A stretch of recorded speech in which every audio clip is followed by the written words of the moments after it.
Hello again, it's Dr. William Mansbach from the BCAT Research Center. Welcome to another episode of Dear BCAT. This is a series in which professionals answer your questions from the field and often from family members. Today we have a specific question. I'm not sure who the provider or the clinician is, but this does pertain to driving. So the question is, I'm a BCAT provider and use the system every day. My question is whether I can use the BCAT test to identify people who should retire from driving. It is hard to persuade many people to give up driving, and I'm thinking that an objective cognitive test could help. Marianne, this is certainly a good question, and it is often difficult to persuade older adults in particular to give up driving.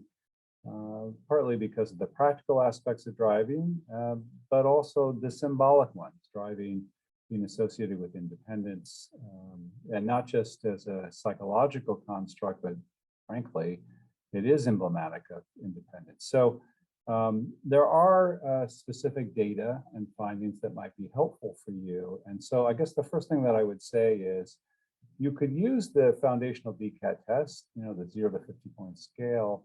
And let me just tell you some of the numbers that have emerged from an empirical study that we've done looking at this very question. So the first thing is, if you administer the BCAT and if your patient scores below 34, then the risk of driving issues goes up dramatically. And in fact, let me describe it in this way. If you took all the people that you see and you put them behind the wheel, so this is a theoretical example, those who score below 34 are 2.5 times more likely to fail a behind the wheel assessment.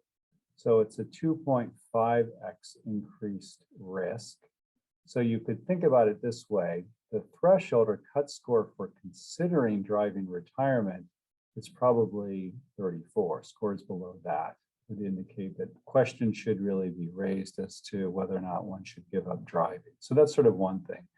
Should also know, though, that scores above that, patients, for example, who score in the MCI range, so this might be 34 to 43, also have about a 1.5 to 1.7 enhanced likelihood of needing to retire from driving.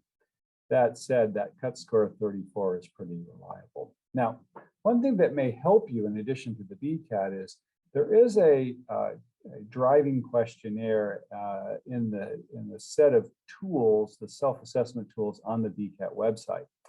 There are 15 questions, and what's interesting and helpful about this questionnaire is that anyone can complete it. But if a patient completes it, a responsible party as proxy completes it, you can tell from it that scores of 2 or higher, 2 points or higher, indicate that, driving retirement may not be indicated, but driving assessment might be a good idea. Okay, well, Marianne, thank you again for that question. It was a really very good one. For those of you who may have other questions that you want answered by our faculty, please email them in. Stay connected to what we do at the BCAT. If you're not a free member for both the BCAT and Enrich Brain Health, do sign up. Looking forward to seeing you the next time for Dear BCAT. Thank you.